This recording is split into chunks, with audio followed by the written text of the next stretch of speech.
केंद्र सरकारने महाराष्ट्रातील दुष्काळाच्या पार्श्वभूमीवर शेतकऱ्यांचं कर्ज पुनर्गठित करण्याचा आणि कर्जाला वसुलीसाठी स्थगिती देण्याचा शासनादेश जारी केलेला आहे। शेतकऱ्यांचा भ्रमनिरास करणारा अशा प्रकारचा हा शासनादेश आहे। ज्या प्रकारचा दुष्काळ आज महाराष्ट्रात आहे त्यामुळे सबंध शेती मातीमोल झालेली आहे। घेतलेलं कर्ज एक प्रकारे मातीत वाया गेलेलं आहे। अशा पार्श्वभूमीवर संपूर्ण कर्ज शेतकऱ्यांचं माफ करणं हाच खऱ्या अर्थानं शेतकऱ्यांना दिलासा होता। मात्र आजच्या शासनादेशामुळे शेतकऱ्यांच्या ह्या आशा या अक्षरशः मातीमोल झालेल्या आहेत। शेतकऱ्यांना कर्जाच्या पार्श्वभूमीवर जे लोक नियमित कर्ज भरतात त्यांना 50,000 रुपयाचं अनुदान देऊ अशी सलग 3 अर्थसंकल्पामध्ये सरकारने घोषणा केलेली होती। आता चौथा अर्थसंकल्प येईल याची साधी अंमलबजावणी सुद्धा आजपर्यंत राज्य सरकारने केलेली नाही।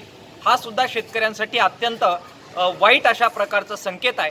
सरकार पठाणी वसुली करतंय, कर्जाचं पुनर्गठन करून एक प्रकारे आजचं मरण हे शेतकऱ्यांच्या माथी पुढे ढकलण्याचं हे धोरण आहे। सरकारने याचा पुनर्विचार करावा आणि दुष्काळाच्या पार्श्वभूमीवर केवळ पुनर्गठन नव्हे संपूर्ण कर्ज शेतकऱ्यांचं माफ करावं अशी मागणी किसान सभेच्या वतीनं आम्ही करतो आहोत। एबीपी माझा, उघडा डोळे बघा नीट।